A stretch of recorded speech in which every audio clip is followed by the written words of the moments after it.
那么行政院长卓荣泰呢说他没有办法接受他被国会凌辱所以呢他有4点的呼吁。他说呢这个预算打诈预算被删除或冻结是开全国人民的玩笑那第一个呢，这个阻碍国家发展的就不应该删预算，文化政策的不应该删预算，瘫痪国家机关的不应该删预算，司法机构不应该删预算等等其实我真的不解那你是怎样立法院不能删预算？那你送到立法院来审查什么东西呢？那就是说我送人事你们都能不给我删掉，我送几个人你们都要给我通过，那不是一样的意思吗？全世界国会不删预算的，你又不是共产国家、集权国家，哪个国家不删预算呢？删预算是很正常，你本来送来就是让我删的嘛。事实上，你有很多部会在编预算的时候就浮编一些嘛，怎么没有呢？你过去的预算都用完了吗？部会都没有剩下花不掉的吗？还是都赶在年底去年度预算结束之前去想办法把它预算消化掉呢？删掉你3%，你就叫成这个样子。3%都不能删，那你叫我来审什么东西？干脆不用审算了嘛。你行政院自己过了就算了，你给我审还不准我删，天下有这样的事情，我就不懂你这个大原则先搞清楚嘛。删3%有多严重？你原来马英九交给蔡英文的时候预算不到2兆，今年赖清德编了3兆1000亿耶，编了非常多的预算呢。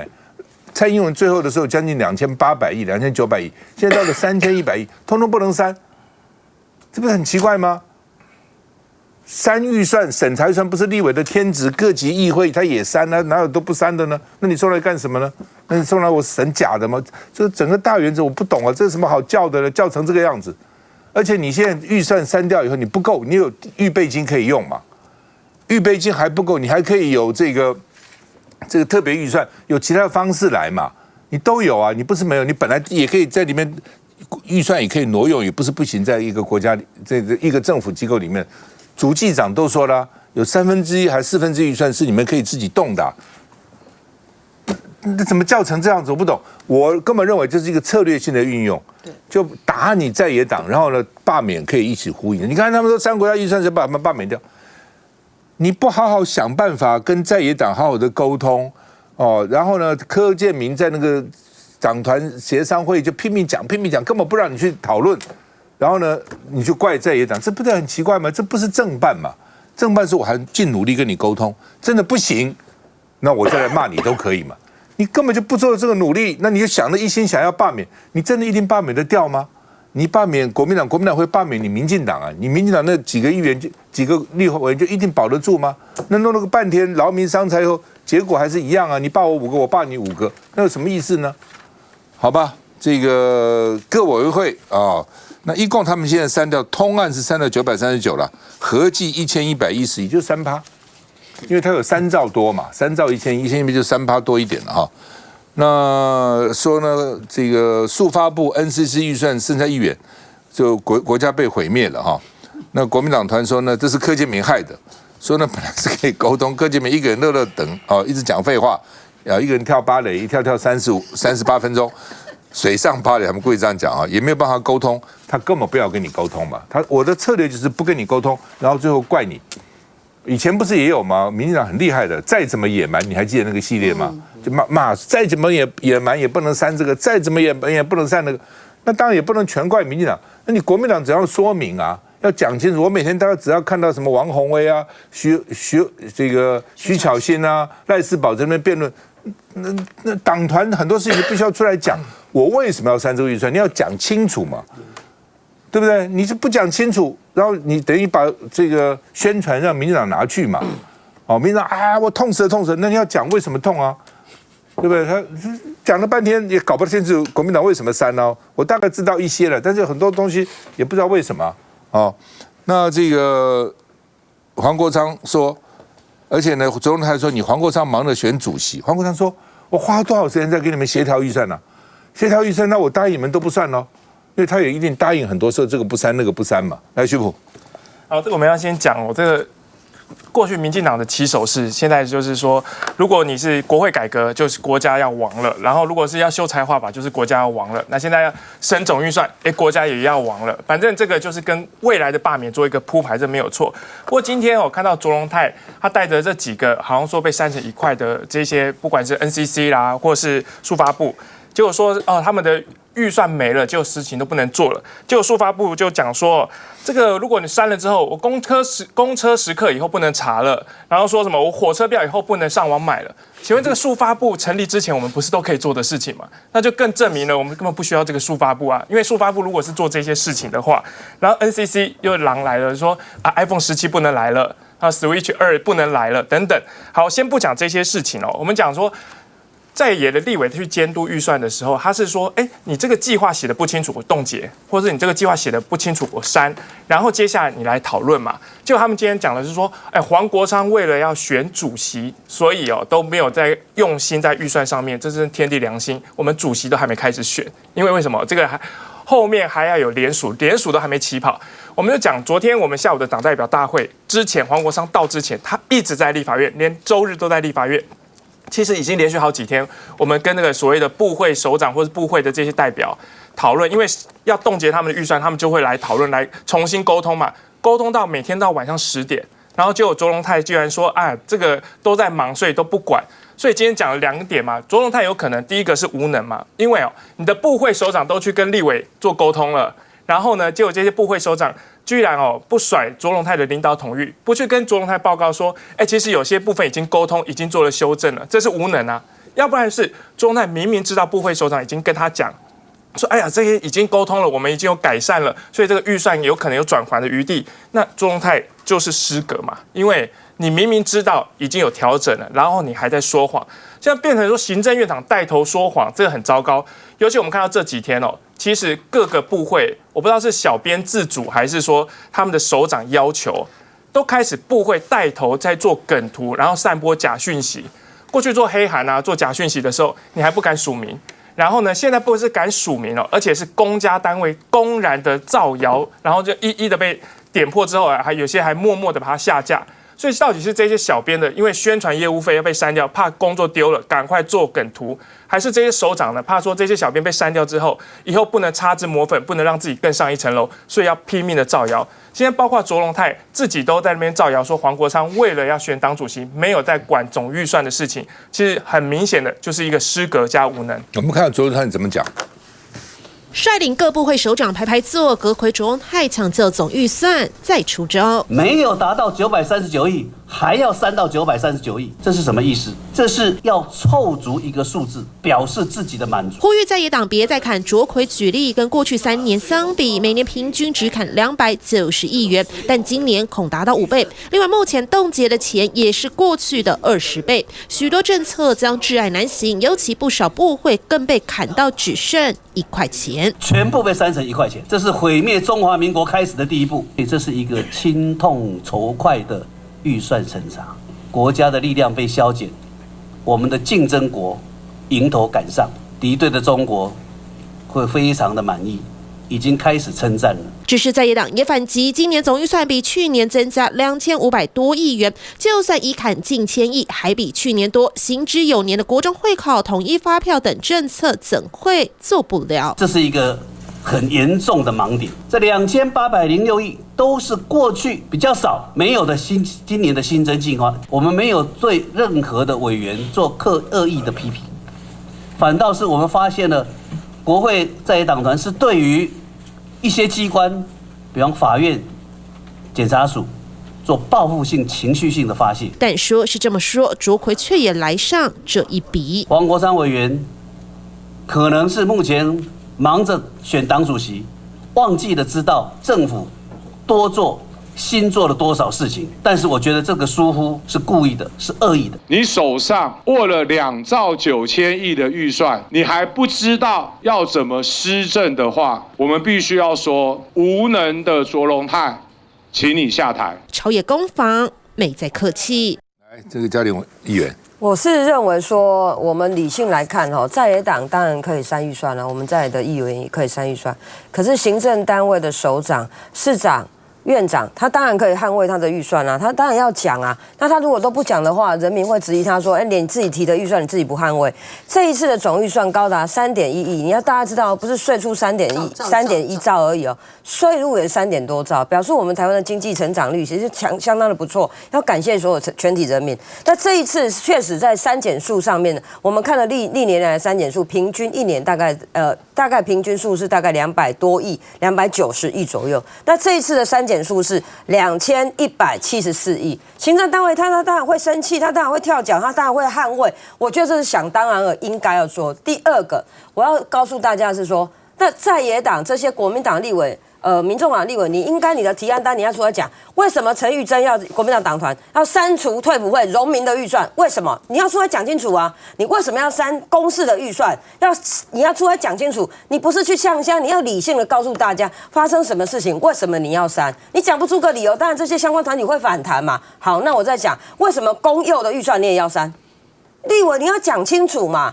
不是说还没有成型啊，还表决还没有过。我告诉大家，今天早上怎么表决？可以还没表决之前撤案，或表完了撤案，然后呢，就突然有新的提案出来，完全那个纸印出来都还是热的。举手按表决器的人都不晓得表决器的内容，表决的内容是什么？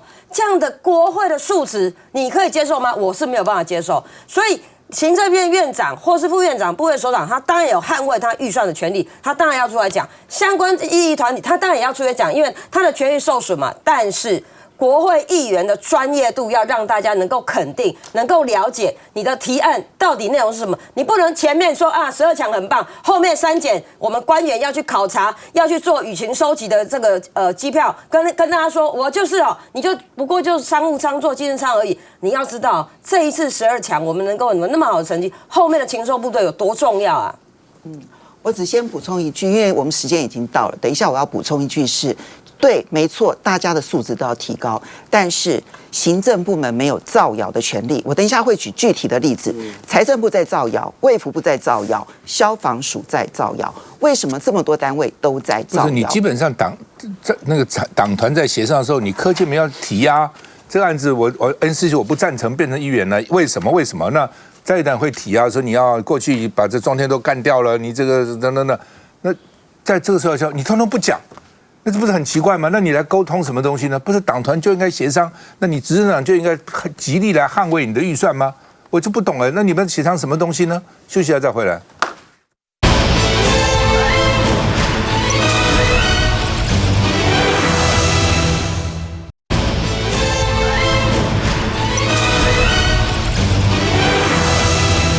好，那么民进党说蓝白不协商，所以把案子给撤了。所以呢，民进党说撤案并不是我们放弃监督，对呀，撤的是民进党的案子，这个怎么？另外呢，这个专家说3%算什么呢？你还有42%可以运用啊？怎么讲呢？主计长自己说有42%，也就是1.3兆的预算，各部会可以灵活动用的，它可以调的，它不是都不能调，它还是可以调的啊。那所以呢，这个有1兆这么多可以灵活运用，那怎么会说3%就国家就要亡了呢？那另外呢，这个总预算因为变到3.1兆，也是历史上最高了。黄国昌就说中央整天在哭穷，结果呢，很多预算是浮编的。的确因为理论上讲，我们的预算都要采零基预算。什么叫零基预算呢？就每年不要看去年了，我们重新开始编，哪有这种可能？你去问哪一个部分是零基预算，都是按照去年的我加多少，哪有什么重新开始编呢？根本没有不符合预算编列的这个原则嘛。那这是20年来成长率最高的一次，因为呢，从2兆以前的这个2兆8到3兆1，成长将近10%，你知道？当你税入也成长，但是你就讲你为什么要成长这么多嘛？那另外呢，这个前建国造原来说呢动改，就是说原来说要这个把它删掉了，后来变成冻结50%，冻结一半，变成了这个10亿。就是说你第一招都还没有海测嘛，都还不知道到底怎样，你就把后面都编了，对不对？那你万一第一招不行，要延宕那个时间，那怎么办呢？你后面编那么多预算干什么呢？像这种东西本来就是这样嘛，你第一招做好，韩国第一艘潜舰是到德国去做的，德国做完以后，第2艘请德国工程师到韩国来做的，那你第1艘就自己搞，哦，当然别的国家也不见得帮你做，我们有这样困难，我们也都知道了。但不管怎么样，你既然敢做，你就要做得好嘛，不是像怎么台船讲的，我可以保证可以沉下浮上来，光沉下去浮上来，这叫潜舰吗？潜舰的功能不是只有沉下去浮上来啊，哦。所以联合报社论说，总预算的审核到底谁是不理性的，谁在闹情绪的，谁在搞报复的？我们看一下。绿营炮口纷纷瞄准陈玉珍，立法院总预算案20号继续上演表决大战，但几乎每换一案都引起蓝绿战火。徐宇珍的提案。要副院长张启臣先停一下，民进党团党编更是直接冲到主席台，翻开一旁的预算提案书。民进党党团撤案，我们就不予处理。你要不要休息一下，让我们把资料对好？民进党团有没有要撤案？有没有拿来？没有签名啊？你现在才签给我啊！蓝委赶紧来护驾，劝柯总召下台，让柯建明气得破口大骂。我们请回座好不好？我重新宣告。而随着行政院行政支出冻结5亿，业务费冻结70%，砍政委人事案20万元都通过。进到表决全删各自保护委员会筹备业务费时，又爆发一波冲突。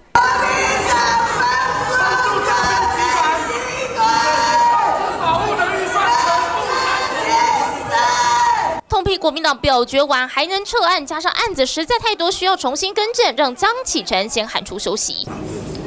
而赶在最后 deadline， 各部会也到林思明办公室排队求饶，持续沟通解释预算如何使用，连公广董事长也来了。沟通删减后，蓝白党团最终送出681案，而民进党团是全数撤案。一个案子大概要1个小时，大概可以表决40个案，所以今明2天应该可以顺利完成总预算的3读。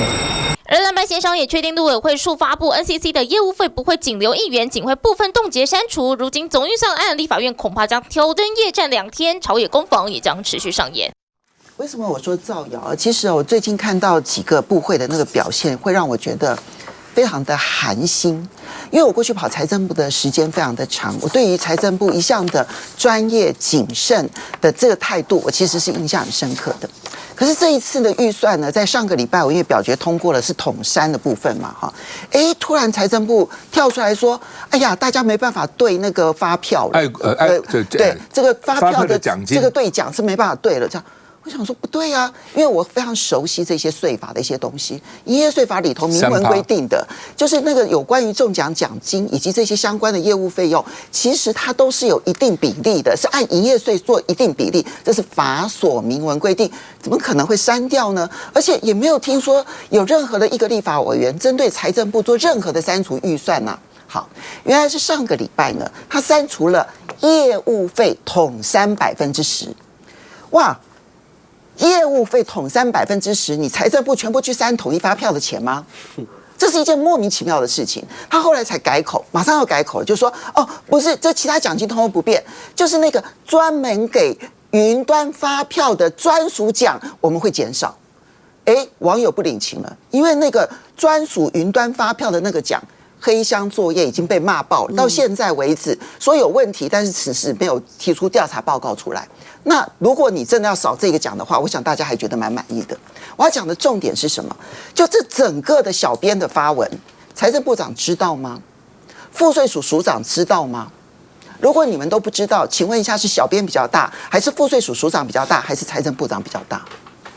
没有专业度可言，没有专业度可言。可是我们现在已经变成小编造谣在所不惜，因为前面有立法院党团的例子，然后后面有财政部的例子。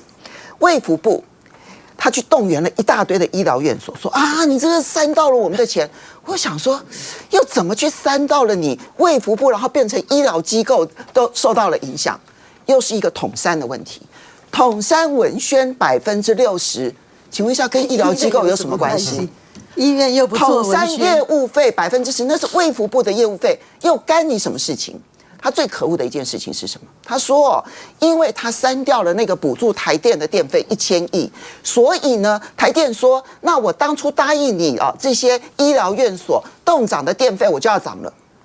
那你是恐吓医疗院所啊！大家觉得医疗院所应该要电费动涨，这是因为医疗院所有它的特殊的情境。今天是你台电去情勒人家，还是经济部情勒人家，还是整个行政院小编组要去情勒医疗机构呢？为什么要用这种方式造谣抹黑，然后又情勒大家呢？我最后再提另外一个例子，消防预算的例子。铺天盖地说这个立法委员提案啊，然后要删消防预算，这什么钱都能删，为什么要去删消防预算呢？整个事情来龙去脉之后，发现说，因为消防预算里头有一笔8亿多叫做韧性国家医疗整备计划。韧性国家，其实他在国防部也有在这个卫福部也有。想到韧性，想到黑熊。对。然后呢，这里面呢，其中有一笔钱呢，它列为机密预算，你知道吗？这辈子有听过说消防署有机密预算的吗？不给你细节哦。好，所以呢，预备打共匪的。所以立法委员就提案说，那3亿。光是提这个案子消防署立刻来沟通了。然后呢，这个时候就不机密喽，然后就跟你保证说，这笔钱绝对不会给黑熊。有了这个保证之后，我要等一下回来时间点，15号立法委员策案了。17号铺天盖地的说，你为什么要删预算？前面的署长在沟通成了，后面小编在痛编。所以我现在举的是财政部、卫福部消防预算，你要注意这些是跟人民有关的，他就铺天盖地的给你造谣，你根本来不及去应对这些造谣，你怎么会想到说统山业务费会有一个财政部的小编出来造谣呢？你怎么会想到说统山文宣60%会有人去请了医疗机构出来造谣呢？又怎么会想到去删1亿的这个韧性国家的钱，然后前面谈妥了，然后不删了，结果后面还给你铺天盖地的造谣呢？你根本防不胜防。所以我要讲的重点是，当专业的国家机构开始成了造谣部队的时候，请问一下，还有理性讨论预算的可能性吗？不，基本上啦，就是你为什么删，还是要讲清楚，这是第一个。当然，第二个呢，如果说这个民进党造谣，那你也必须要出来答辩嘛，而且就像凤青讲的清清楚楚，免得大家误会嘛。休息一下再回来。